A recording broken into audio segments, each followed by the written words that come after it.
Assalamualaikum warahmatullahi wabarakatuh. Bapak Ibu, ikhwan akhwat saudara yang berbahagia, sebelum kita tabaruk kembali kitab Miftahus Sudur karya Guru Agung Pangarsa Bahanom ini, mari kita bertawasul terlebih dahulu kepada beliau dengan berkirim Al-Fatihah. Khususan ila hadrati Syekh Al-Mukarram Al-Muazzam Guru Agung Pangarsa Bahanom Syekh Ahmad Sahibul Wafat Tajul Arifin radhiyallahu ta'ala anhu. Al-Fatihah. Bismillahirrahmanirrahim. Alhamdulillahirabbil alamin. Arrahmanirrahim. Maliki yaumiddin. Iyyaka na'budu wa iyyaka nasta'in. Ihdinas siratal mustaqim. Shiratal ladzina an'amta 'alaihim ghairil maghdubi 'alaihim waladdallin. Amin. Bapak Ibu ikhwan akhwat saudara yang berbahagia, video ini merupakan video kedua di dalam episode Bayan Miftahus Sudur. Di video awal sebelumnya kita sudah sama-sama mengetahui sebagian dari maksud Miftahus Sudur, kunci pembuka dada, di mana dada itu mengandung lapisan-lapisan hati kita, yaitu dimulai dari sadar, qalbu, fuad, syaraf, lub, sir, dan berpuncak pada hati terdalam yang disebut dengan ana. Ketujuh lapisan hati inilah yang dibuka melalui kunci yang sangat khusus, miftah yang sangat khusus, setelah nanti zikir kepada Allah. Bapak Ibu saudara sekalian yang berbahagia, ketujuh lapisan hati tadi, sadar, qalbu, fuad, syaraf, lub, sir, dan ana, ini sesungguhnya merupakan sebuah perjalanan spiritual, ya Bapak Ibu, merupakan sebuah suluk, suluk atau perjalanan tarekat istilah lainnya, menuju puncak spiritual, menuju Rabbul Arbab wa Mu'tiqur Riqab, Allahu subhanahu wa tabaraka wa ta'ala. Demikian puncak daripada silsilah di dalam Tariqah Qadiriyah Naqsabandiyah Pondok Pesantren Srialaya. Jadi perjalanan menuju puncak sadar menuju ana. Jadi dimensi sadar, hati sadar itu titik berangkatnya, pangkal bertolaknya, garis setarnya. Sedangkan hati yang frekuensinya ana itu merupakan ujungnya, puncaknya, garis finishnya. Jadi kalau selama ini kita bertanya-tanya, apa sih ujung perjalanan zikir itu? Sampai kepada Allah itu sampai seperti apa sih? Ya itu tadi ya Bapak Ibu. Bila batin seseorang mampu memperjalankan hatinya dari sadar ke ana, bila batin seseorang sampai pada titik frekuensi hati yang disebut dengan ana tadi, maka itu sama artinya perjalanan zikir sampai pada garis finish. Itu artinya ruh seseorang telah sampai kepada puncak silsilah Rabbul Arbab wa Mu'tiqur Riqab, Allahu subhanahu wa tabaraka wa ta'ala. Maka tentu saja harus ada alat yang sangat khusus untuk mempercepat proses perjalanan hati kita, untuk mempercepat proses perjalanan spiritual kita. Apa alatnya? Alatnya adalah zikir kepada Allah yang juga bertingkat-tingkat. Maka pada pasal 6 nanti kita akan menemukan adanya tahapan zikir di dalam kitab Miftahus Sudur ini, yaitu zikir jahar, zikir khafit takallub, zikir khafit tabak, dan zikir sir. Zikir jahar lebih utama untuk hati yang masih kasar di tingkat sadar. Utamanya di tingkat sadar ya Bapak Ibu sekalian. Adapun zikir khafit takallub ini lebih pada keadaan hati kita di tingkat qalbu. Zikir khafit tabak ini untuk hati yang mulai melembut di tingkat fuad dan syaraf. Zikir sir untuk hati yang lebih lembut lagi di tingkat lub dan sir.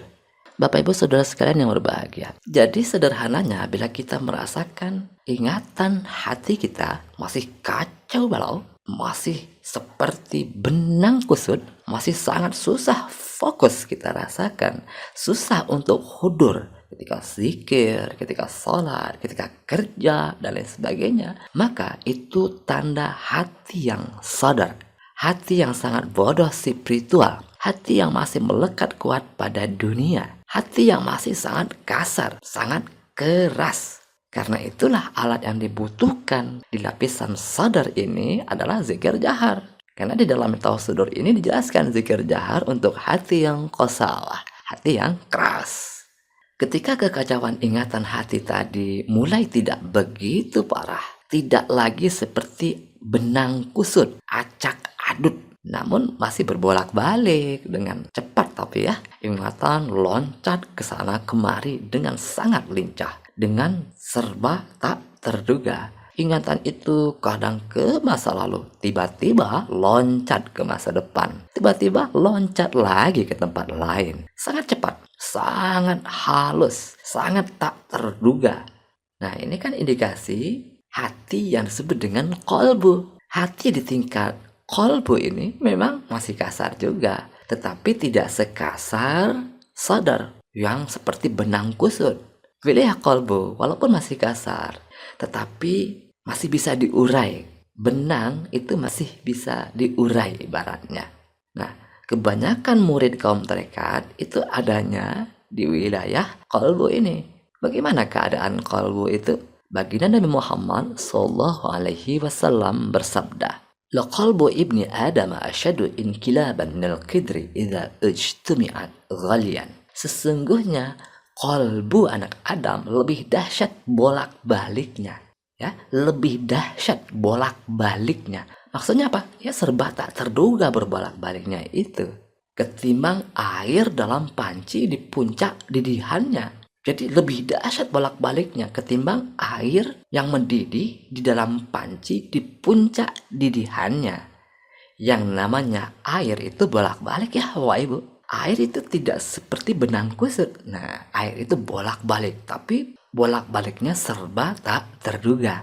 Nah, seperti itu kolbu. Berarti kalau saudara lebih parah daripada itu. Nah, kolbu ini saja masih kasar ya. Makanya di dalam wilayah kolbu itu zikir jahar masih sangat dipakai. Makanya itu tadi saya katakan, kolbu ini adalah wilayah kebanyakan para murid tarekat. Oleh karena itu kita perlu melembutkan, menjinakkan hati yang bergolak-golak itu. Alatnya di samping zikir jahar, ya kita harus menguatkan zikir hopi. Zikir hopi takaluf. Zikir hopi yang dipaksakan dengan jari biasanya ya, dengan ketukan-ketukan jari. Jadi zikir hopi dijadikan sebagai alat untuk mengendalikan keadaan ingatan yang liar, untuk menghimpun, membulatkan, mengkonsentrasikan ingatan-ingatan kita yang berbolak-balik tadi dengan serba tak terduga itu.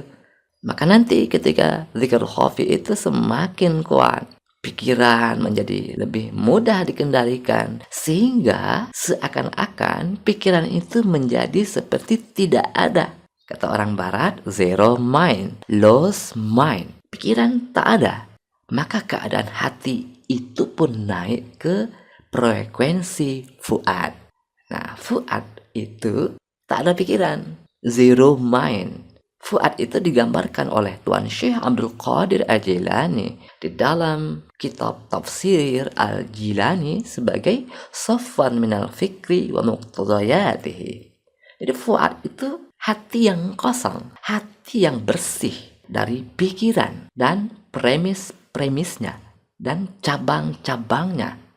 Tak ada pikiran, zero mind, lost mind. Keadaan kekosongan pikiran di sini itu bisa kita gambarkan seperti keadaan seseorang yang sedang mengalami ejakulasi.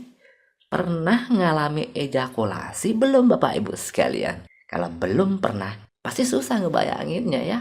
Harus praktek masalahnya. Anak muda yang belum nikah, kalau mau paham ejakulasi ya menikahlah. Apa keadaan ejakulasi? Pikiran kosong ya, tapi tenang di batin. Nah ini fuad, kosong pikiran, tenang tapi batin itu. Jadi fuad itu merupakan tahapan diperolehnya keadaan hati yang tenang. Jadi kalau saya kok nggak tenang-tenang, mungkin masih di tingkat kolbu frekuensi hatinya. Nah, nanti kalau frekuensi hati itu naik ke tingkat fuad, nah baru ketika safwan minal fikri wa muqtadayatihi mendapatkan lost mind, zero mind, maka hati itu pun menjadi tenang.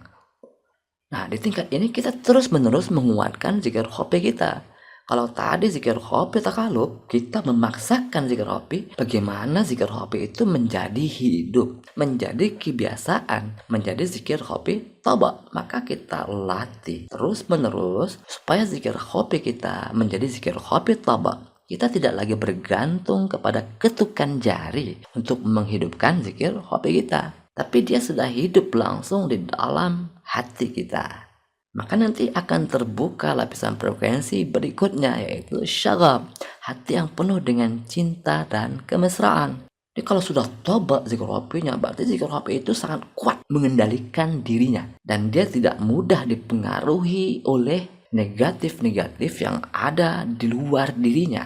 Maka masuk ke syagab, hati yang penuh cinta dan kemesraan.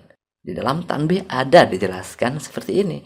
Kudu asih ke jalma, numi kangewa kamane, harus sayang kepada orang yang membenci kepadamu. Kalau hati ini masih lemah, masih mudah digoyang, tingkat kolbu misalnya, ya susah untuk mengamalkan tanbih ini. Sayang kepada orang yang membenci.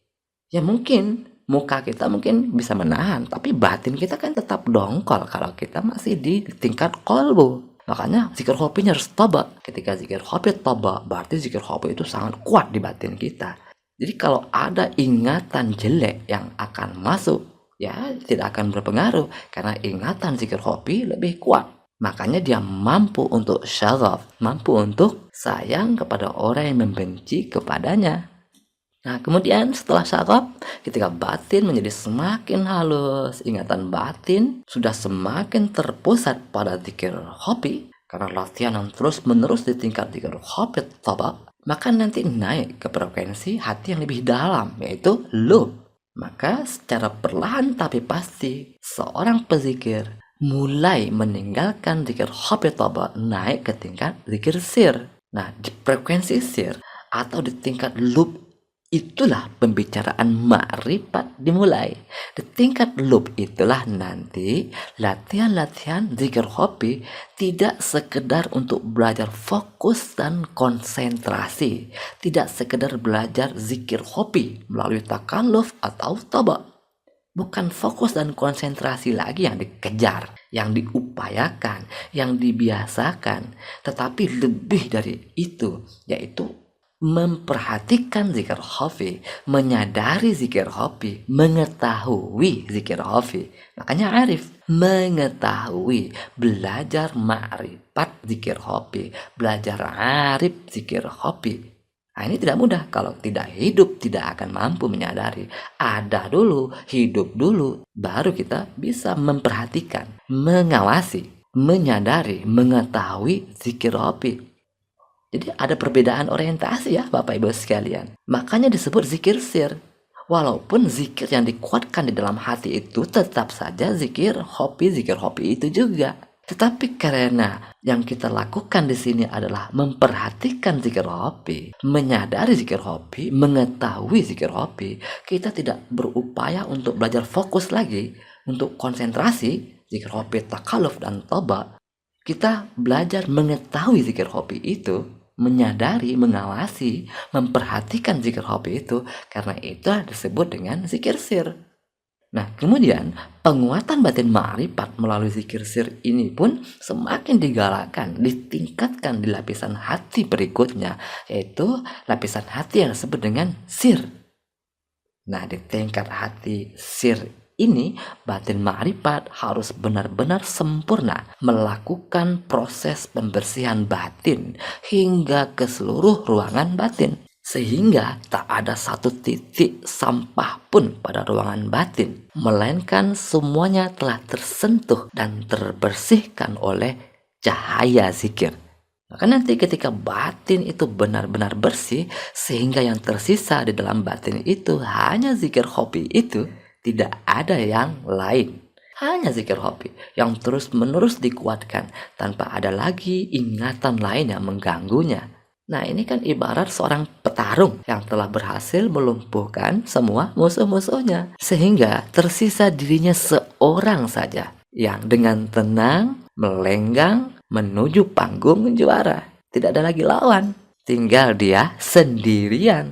Demikian juga ingatan zikir khofi itu di tengah ingatan-ingatan yang lain saling bersaing. Ketika semua ingatan-ingatan itu menjadi lumpuh, terbersihkan, maka tak ada lagi yang perlu diperkuat. Dan kita hanya menguatkan zikir khofi itu sendiri tanpa ada gangguan ingatan apapun sama sekali. Maka seorang pezikir pun dengan tenang berfokus pada zikir khofinya itu. Maka tak akan lama lagi keadaan ini bila terus-menerus dikuatkan, ingatan itu semakin lama akan semakin menetap dan kemudian mentunggal dengan sendirinya. Tsumma yahruk lisanu bidzikri wa yabqal fikr, kata Allah. Kemudian lisannya tidak bergerak, lidahnya tidak lagi bergerak, lidah zahir dan lidah batin, dan kemudian menetaplah pikirannya itu. Artinya sang pezikir itu pun mengalami baqa billah.